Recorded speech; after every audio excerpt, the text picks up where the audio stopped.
90 years coming in just a matter of weeks. For you, what does that round number mean? What is the importance of that? I think it speaks to the importance of staying true to your principles, following that compass, pointing north, and if you do that, then you have a chance of getting to 90. And maybe 100 after that. Let's start at the very beginning for you, because the business was already up and running, of course, when you came around. Do you have early memories of either a first movie that really stuck with you, the experience of going to a theater that happened to have your name on it, anything like that from a childhood? Actually, growing up, the name wasn't really on the theaters as much as it is now.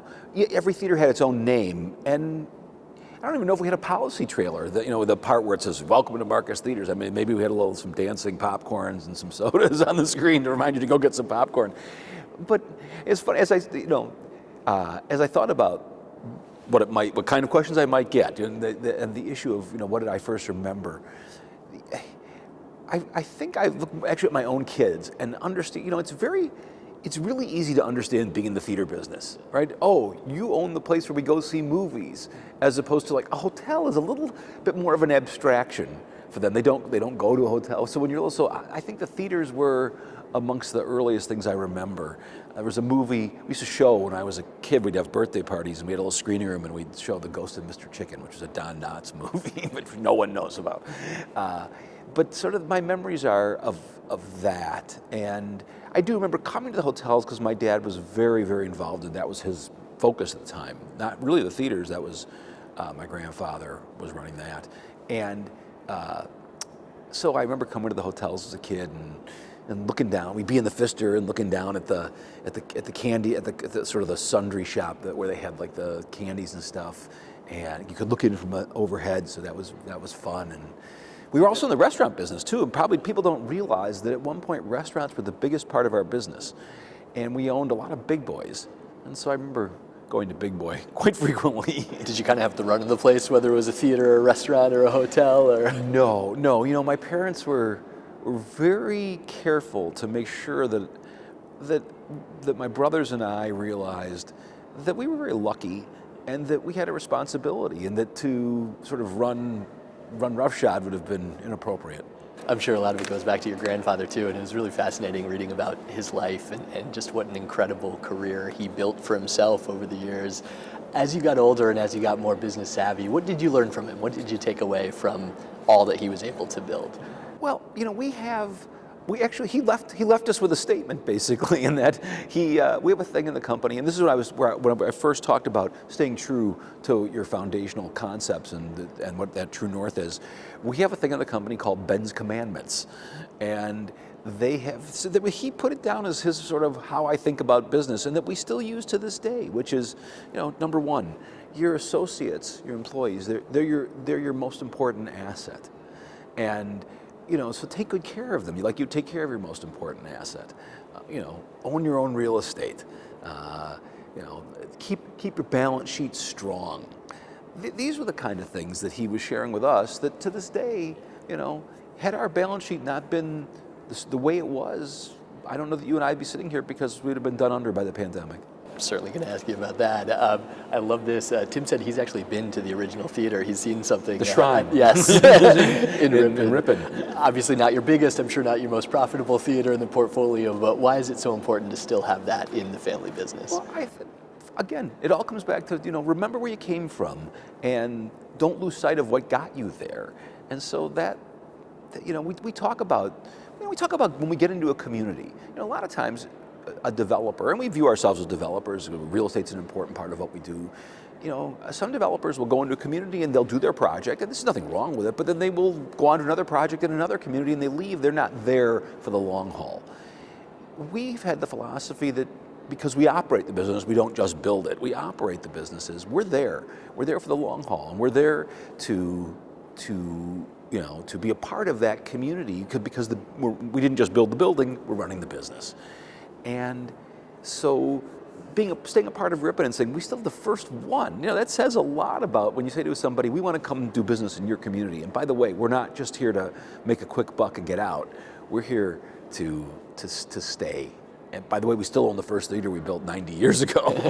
It's a pretty good example of that. Speaking to the impact on the community and everything, obviously it goes far beyond the business side with all of the charitable giving and the name on the Performing Arts Center, all that your father, your grandfather have done, and you as well, for the community and the theater scene.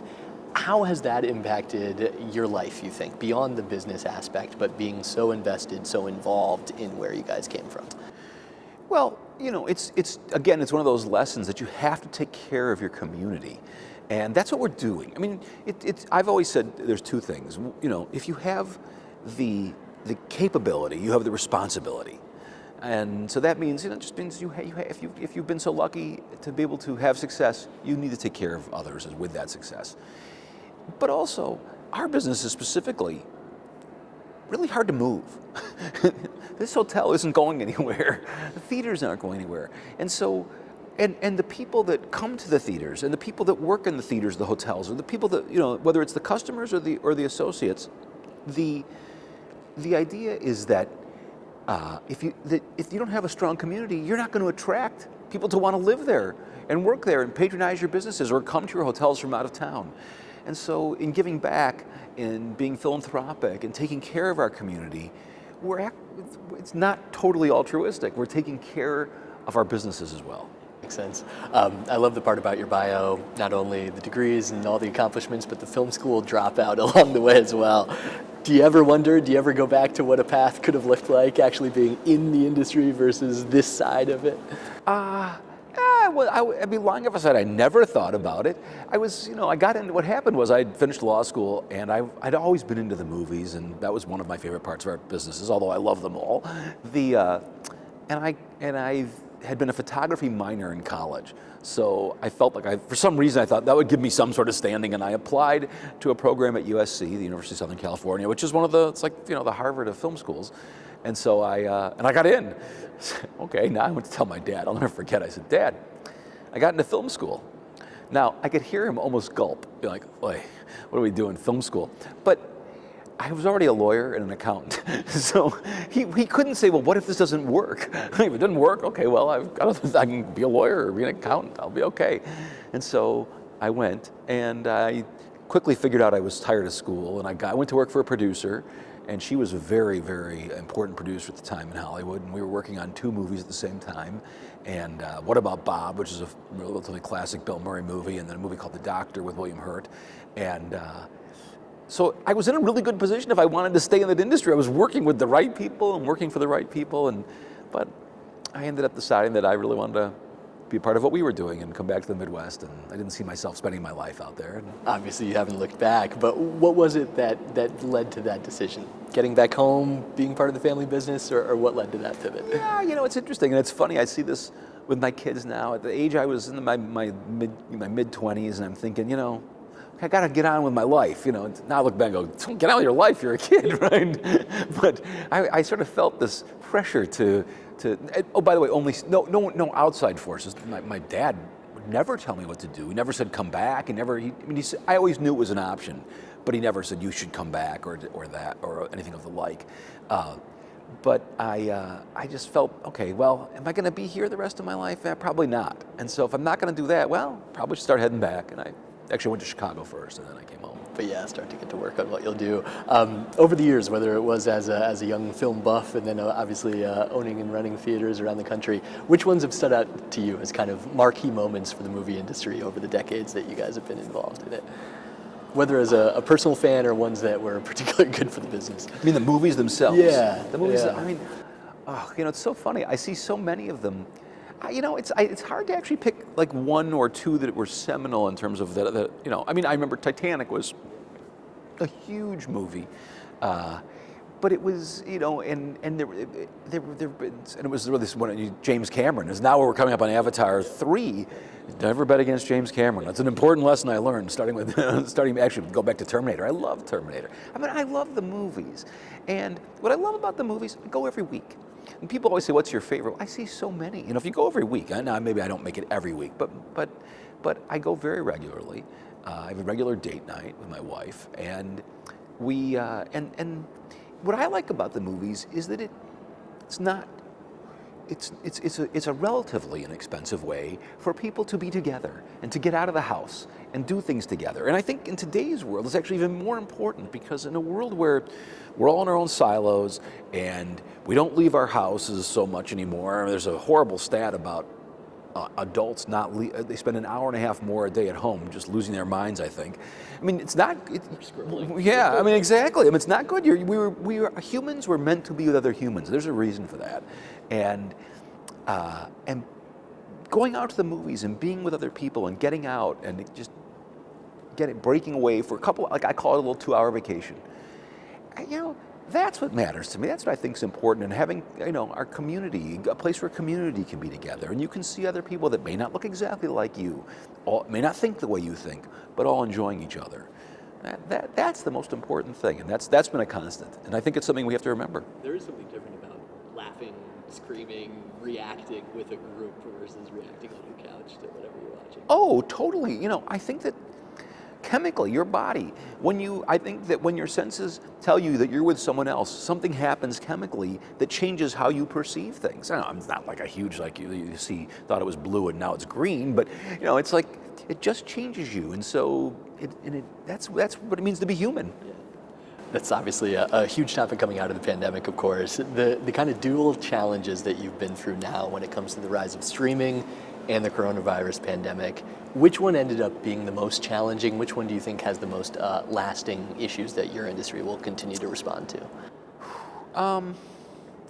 It's hard to take them apart. Look, streaming was coming, whether there was going to be a pandemic or not. That was coming, and we've been dealing with TV. TV. Streaming is TV.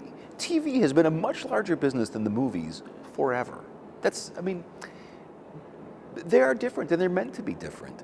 Going out, we talked about going out. See, I don't care how big a screen you can put in your house. It's going to be, a fraction of even our smallest screens. We have 100 inches, 150 inches if you could find a wall that big. I mean, our smallest screens are 30 feet, something like that. So you can't compare to that experience, which is a good thing, because they are different. But my point is that we've always been dealing, whether it was with TV in the first part. My grandfather dealt through the introduction of TV, and that changed the business. But yet we're still here.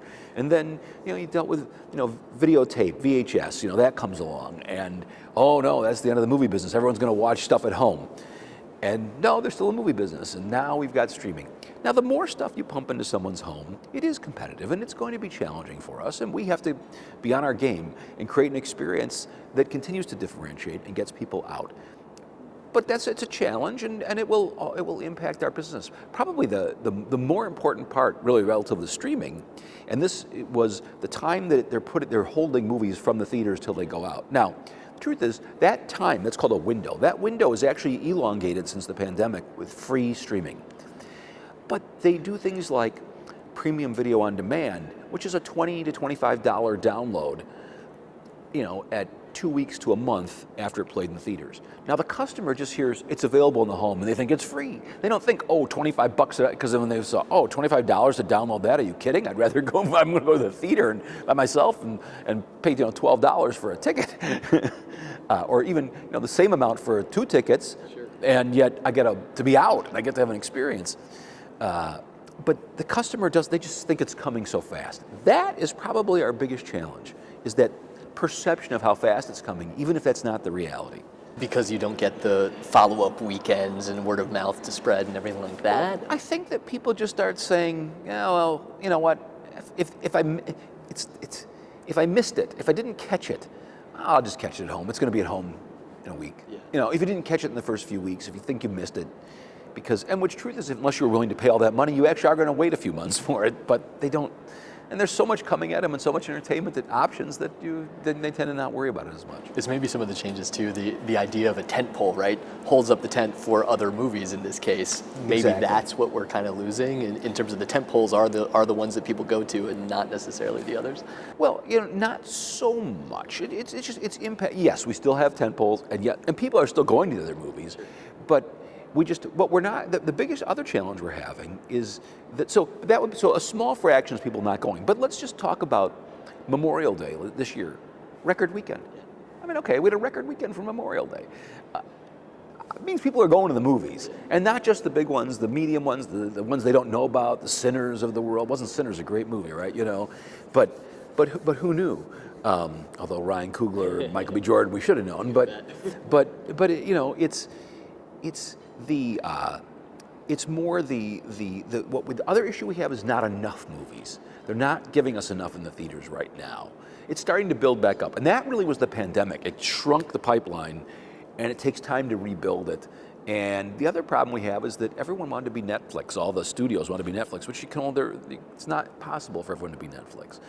And they had a lot of challenges on their balance sheet. And as they're going through a transition, the studios I'm talking about, as the studios go through a transition, their balance sheets constrict how much they can spend to make movies. And so we're getting less movies. But now Amazon's saying they're going to make a whole bunch of movies, and Paramount just got bought, and they said they're going to up their movie, output. And so when all that comes together, we should get back to so it'll all come. So pandemic gives us less movies, shrinks the window. Streaming was coming anyway. As we get back to a more full slate of movies, and hopefully the windows change a little bit and get a little less tight, then it's just streaming, and so maybe a little bit of impact, but not as much. How has the overall business, the overall finances changed with, and you guys, credit to you, early adopters of the shift to dining and the ability to combine the date night at just the movie theater? How has that changed the reliance on the big box office number when it comes to ticket pricing, when it comes to the evaluation of, okay, how do we get people out of the door, off the couch, to our place, and then still end up with a number that we like at the end of the year? You know what, you still need the attendance. We still need the people. We still need the box office and the excitement around people going. But the idea of getting a bigger share of wallet is an important concept, and being able to leverage our food and beverage skills, which it's interesting. I do think that we have, and I've been around to a lot of theaters around the country. I think we have the best food and beverage, the pizzas and the hamburgers and all that stuff of anyone in the industry. And as you know, it's not fancy. What we do is we're not doing steaks, and we certainly know how to make great steaks. We've got Mason Street Grill, and we've got Chop House. We've got lots of great restaurants. Aria, now the Studio Kitchen. That's the new name for the restaurant in the St. Kate. We have lots of great restaurants in our portfolio. We understand how to make really high-end food.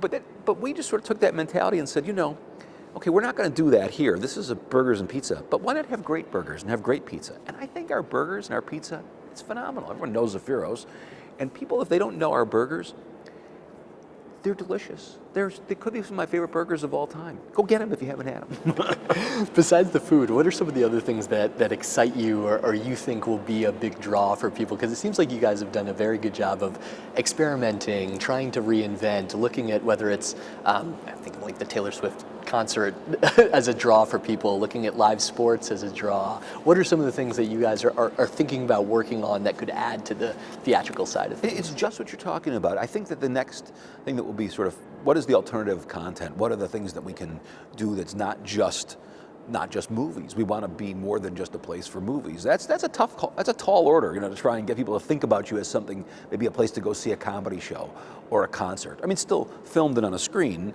probably not live, but I mean, live. It can be live, being broadcast live, but not someone in the room with you. Or sports. Watching a Packer game on a giant screen is incredible. It is the way it is. If you're not going to be there, it is the way to see it, because the goal line is 5 feet wide. I mean, when we project it on a big screen, it's huge. The technology side of it too, I know you guys are looking into things with the adaptation of the screens. They seem to get bigger and bigger. The experiential stuff when it comes to the 4D, is that kind of something that you're messing with as well? Yeah, there's 4DX, there's D-Box, there's ScreenX. That's the one the newest one, where we've got the wraparound screens, which is pretty cool. It's very funny. What I like the most about it, throws some people off if they don't know it's coming, because what happens actually on those wraparound screens is sometimes they turn off. They're not on for the whole movie, and people think it's broken. It's like, no, and actually now it helped that I knew what was going to happen. I find it actually a little bit of a moment of break, because when your senses are being surrounded for 2 hours, that's a lot of input coming in. So I actually like when it goes down for a few minutes and you focus on the middle screen and then it comes back. That's what I like. It's kind of a nice mix. the side which is always so popular, of course, about you appearing before many of the movies still to this day, and the iterations of those over the years. I was thinking about this, that to kind of put the face to the name, Marcus, and you've done that for years and years now. That's not the case with AMC or Regal or Cinemark. Why do you think that's been so important to this Midwest company? You know, it's interesting. I sometimes I look up there when I'm on the screen and think, I don't know, because I'm like, really, me? It's funny, I should talk about sort of how it started and what the history of it was, because I wish I could tell you it was that well planned. It started because I'd never been on the screens before. You got to go back to 2012, so 13 years ago. I'd never been on the screens. My dad had never been on. My grandfather was never on. That was never anything we did. I was the co-chair of the Community United Way campaign, going back to this idea of how we believe that giving back is important and philanthropy and being a part of the community. So I was, of course, part of the United Way campaign. I was the community chair. And so every week I'm going into the offices, the United Way offices, and getting the update. How's it going? This is a big campaign. It was 50 million that year. It's up to now 60 million. So the person who was running marketing said, if you know me, I like to joke around, I like to have some fun. And she says, Greg, have you ever thought about going on the screen and you give us a public service announcement, you give us a PSA every year, and you play a Give the United Way on the screens, before the movie, but would you make the appeal yourself? And I said, can I think about that? Because I've never been on the screen before. And I thought about just what you're talking about, this idea of, to most people, especially outside of Milwaukee, nobody knows what Marcus is. It's a building where you go see a movie. And to this day, still, I believe no one is coming to our theaters for me or for the name Marcus. They're going because Spider-Man is there, or Superman is there, or Sinners is there, or Avatar, which is coming, is there. They're coming for those. Now, we have to do a great job, and if they have a choice, we want them to pick us, and we want them to say, well, I don't want to wait for it to come out at home because the experience isn't good there, so we have a responsibility, but nobody knows who we are. I said, if I could go on and welcome people and put a face to the name, I would, and have a little fun. If I could do that, I'll do the appeal. That's what I told them. And they said, if you'll do the appeal, you can pretty much do whatever you want. I said, okay. And so that's how it started. And I went on. It was really only for a few months. And I noticed after a few years of doing that, was helping United Way. And people were noticing me. And I was starting to feel like, okay, I feel like I'm part of the community, even where I might not even be. Maybe in Lincoln, Nebraska, they might think I'm part of Lincoln when I may not be there as much, where that could be important one day when we have to do something there, or Fargo, or Minneapolis, or wherever it might be. And so that's why, and it just was one of those things where I figured out, well, I don't think I'm hurting the business. I'm not sure I'm helping it, but I'm not hurting it. And all these years now, I figured out I've had like 250 million impressions. A lot of people know who I am. To me, I'm just me. I get up every morning and I'm just the regular old Greg, but I love that you can see that in the humor too. It's like, take it or leave it. This is who I am. You can either enjoy it or not. Yeah, what you see on that screen is me. Yes. I mean, it is totally me. This question's a credit to Patrick, but he brought up all the success that this has now led to on TikTok as well, and referenced it back to your grandfather even writing advertisements. Oh, we don't. Okay. Adults. It's only for the under 20. But he mentioned your grandfather would write the copy for the ads in newspapers promoting the theaters. That's how he got in the business. That's because he saw that. He was doing that because he was working for the Minneapolis Star, and he said, I'd like to be in that business. And that's how it all started. The TikTok stuff, it's funny. You have to understand the important, scale in social media matters, right? So when we first started, and I always want, as you know, we like to try things. So Instagram comes out, let's get an Instagram account. I said to the social media people, I signed up, and I'm like, how many followers do you think I can get? And they very excitedly said, well, I think we can get you to like 20,000. I'm like, okay. We have probably 5 million unique customers. We're not talking to enough for the time that would take. But and then one day they came in and said, well, let's try this TikTok thing. Okay, and we had some that all of a sudden had 1 million views. I'm like, now that is worth my time. And now the funny thing is if you've seen them, you know that it's way different than what's on the screen. It's like, it's like crazy town on TikTok, and I will pretty much do whatever they tell me to do. And we have 2 women who are great at it. They know what they're doing, they know the trends, and they say this, and I say, okay. And I just pretty much do what they tell me to do. I've banned costumes. Please don't put me in any more costumes. But I pretty much do what they say, and it tends to work out pretty well. But it's great because like none of my contemporaries ever see it. That's a good point. Yeah, there you go. I was thinking about this too.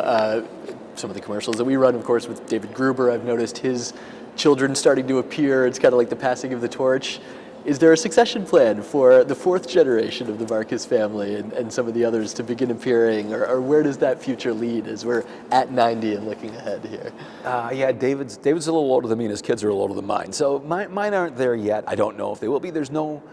It's sort of similar to me. There's no pressure. No one has to come back. The option is open to all of them if they want to be a part of what we're doing. They're smart. They're hardworking.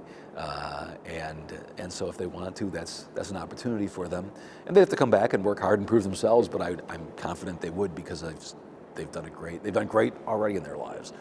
But nobody yet. So yeah, you're stuck with me, unfortunately. And I'm like, am I getting too old for this? At what point am I too old? You're still enjoying it, though, right? It's not Yeah, well, yeah, I'm going from Daddy Greg to Grandpa Greg, but that's all right. But I'm not a grandpa. Not yet. Some of the movies, the filmmakers, things like that I know you've mentioned as favorites over the years. Animal House, I think Hitchcock was really big for you. I know when we chatted before, Christopher Nolan was one of your favorites. Is there anything we can read into your leadership style, your executive style from some of those formative movies and people in the business over the years that... Probably not much, except that, and our former CFO, who was with us for many years, we used to say, if you work at this company and you aren't quoting movies all the time, it's like, and if you don't know the quotes, if you don't know what they mean, it's like, then you probably aren't going to have any. You're not going to fit in here in a way because we're constantly quoting. There seems to always be an appropriate movie quote for whatever we're doing. Do you have a go-to, or it just depends on the situation? I'm trying to think of what I can say on the air. Animal House, not too many, probably, right? It was over when the Germans bombed Pearl Harbor. There you go. You mentioned the ownership of the theaters. I'd be curious about the business side of that question. Why that was so important. Explain to me, who did not graduate in accounting, who doesn't understand business nearly as well as you, why it is so important that you guys own so many of your theaters versus other theater chains that have not necessarily survived these tumultuous times as well. Yeah, well, there's two reasons. It's really talking about owning the real estate. And yeah, everybody else tends to just lease their tenants, and we own, and we're our own tenant in a way. The one is that a lease is debt, and I go back to one of our foundational principles, and that is that keep your balance sheet strong. Well, one of the ways to weaken your balance sheet is to put a lot of debt on it. It's like owning your house, and if you just put giant mortgage on, if things don't go well and things, and times slow down, you might have trouble paying your mortgage. And so paying your rent and paying your mortgage can be very similar in the theater industry. And so but you can put a smaller mortgage on, the rent becomes larger. And so by owning, you can control what that outlay is. So that goes to keeping a strong balance sheet. It also, for us, it's been very strategic in that we can move fast when different changes to the industry come along. That could be the most important of all, that idea of being able to be strategic and move quickly. And I can point back in our history through all these years where it's mattered. So for example, when we went from, theaters used to be sloped floors. When some people watching may not remember that, but when we went to the stadium seating, the risers, we saw someone else do it. It wasn't our idea, but when we saw it, knew it worked, we moved very quickly, and very quickly had the most stadium seating on a relative basis of any theater chain in the country. And recliners, the move to recliners was the exact same thing, or food and beverage. When we wanted to put in kitchens and bars, we didn't have to go to a landlord and have a negotiation, or we're at the end of our lease. If you only have a couple years left on your lease, again, if you're renting an apartment and you're about to leave in a month, are you going to fix it up? Probably not, right? If you're at the end of your lease, you may not be one to figure out, how do I make these investments to be competitive in the world? And so when you own it, you have no landlord to negotiate with, and so you can move very quickly. And so from a strategic perspective, owning the real estate has been really helpful. That flexibility. We are in one of your properties here, not necessarily a theater, but the other side of it with the hotels and the restaurants that kind of go with it over the years and whatnot. How has that played into the success of the overall business too, being kind of a two-pronged attack? And you mentioned the restaurants back in the day as well. Yeah, we believe it's important. It gives us, first of all, we have such a significant interest in it an ownership interest. So we believe it's important to be diversified, and if we think it's important that since we're running the company, and if our interests are aligned with the other owners, having a significant ownership stake, okay, well then, but if you want us to do that, then we need to be able to have some diversification. And so that's the trade-off to having our stake and being aligned so much with the shareholders. And so in doing that, having these two different businesses has been very helpful. And they are very different. There's similarities. They count on the public going out and being hospitality based and service based, and we employ a lot of people in all the businesses. But they also are different, and the theaters are, it's what kind of movies do we have and how many movies do we have? And the hotels are really, how's the economy going? And if the economy's good, the hotels are good, and if the economy slows down, the hotels slow down. Yeah, kind of see the mix of it there. We'll bring you back to the theaters for a few fun ones at the end. Last great movie that you saw, what was it? What have you been thinking about in the last maybe few weeks, few months since you saw it? The last great movie I saw. Can I cheat? Can I look at my Sure, phone please. for a Yeah, second? yeah. Do you have so do you many. keep a list, or you keep a kind of like running tab of Well, I what don't you've seen? necessarily keep a list so much, but I just can look back. I mean, I see so many of them. Like the one that's sticking out in my mind, I really enjoyed Superman, actually. Yeah. But I want to sort of see what was, what did I see in the last, like month or so? It's been, I've had a lot of travel the last month, and so I'm a little behind. I liked Caught Stealing. Yeah. What's the guy who Austin Butler. Austin Butler. I enjoyed that movie. Was it great? I'm not trying to say it was great, but it was very good. Let's see. Does your wife have to get convinced by the standing weekly date night, or she knew what she was getting into? No, she knew what she was getting into. It was. Have you seen the new DiCaprio movie, the PTA one? No, that was supposed to be tonight, but it will probably be next week when I will see that one. What else did I like? You know what I liked? I like Jurassic World. I really enjoyed that in terms of recent movies. It's funny people like Jurassic World. Really? Yeah, you know what? It's by the way, every one of those movies is exactly the same. And I looked at my wife at the guy who, the one character who, of course, I said, he's not going to make it to the movie.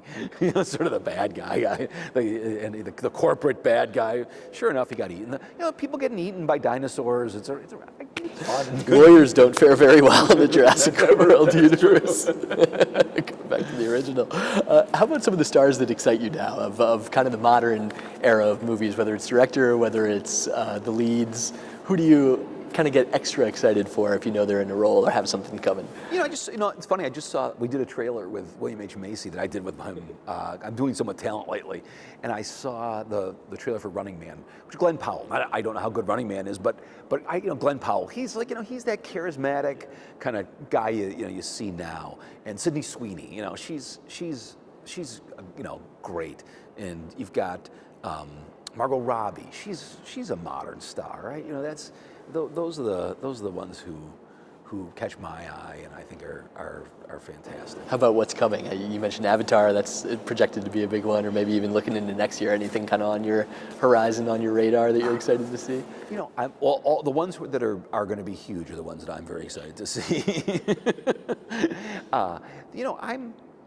What I always love are the surprises. That's the thing that I look the most forward to. Is what movie do I not know about that I'm going to see or I'm going to hear about right all of a sudden and say, oh, you got to see that. That's a great movie.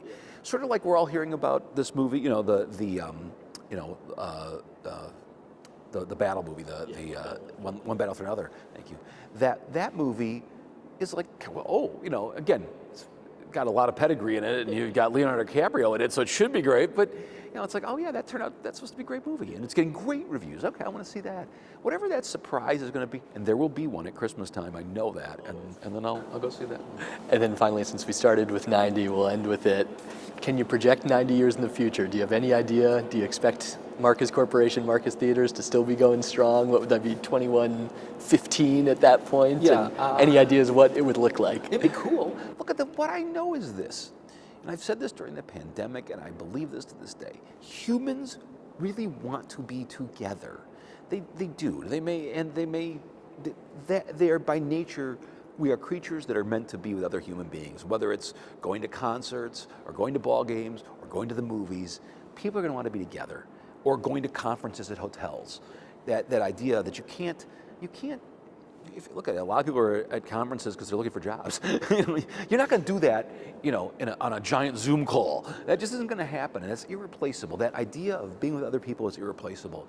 And I think that whatever form this business has down the line, 90 years from now, 180, because we're still, assuming we're all still humans and we aren't just been replaced by AI bots, we will, the Terminator does not come true. As long as we're still all human beings, there will be a business and people being together. That's a much rosier view than the Matrix or Terminator have for our future. Thank you so much. A pleasure. Thank you.